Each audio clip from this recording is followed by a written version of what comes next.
বৃষ্টিতে ভিজে শিক্ষার্থীদের উদযাপন। সারা দেশে এসএসসি ও সমমান পরীক্ষার ফলাফল প্রকাশ পেয়েছে। কাঙ্ক্ষিত ফল পেয়ে শিক্ষার্থীরা তাদের বিদ্যালয়ের মাঠে আনন্দ উল্লাসে মেতেছে। সেই আনন্দ উল্লাস প্রকাশের মধ্যে বৃষ্টি শুরু হলে কিছু শিক্ষার্থী বৃষ্টিতে ভিজে আনন্দক্ষণ উদযাপন অব্যাহত রাখে।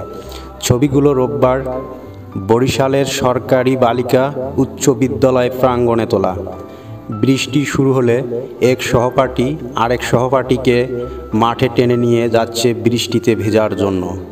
ফুল হাতে বৃষ্টির মধ্যে সহপাঠীর হাত ধরে আনন্দ করছে শিক্ষার্থীরা। বৃষ্টির মধ্যে সহপাঠীরা একে অপরের হাত ধরে আনন্দে মেতে ওঠে। দু হাত মেলে দিয়ে বৃষ্টিতে ভিজছে এক শিক্ষার্থী। চোখ বন্ধ করে বৃষ্টি উপভোগ করছে দুই শিক্ষার্থী। ভিজতে ভিজতে দুই শিক্ষার্থী হাই ফাইভ দিচ্ছে। আনন্দে মেতে উঠেছে সকল শিক্ষার্থীরা।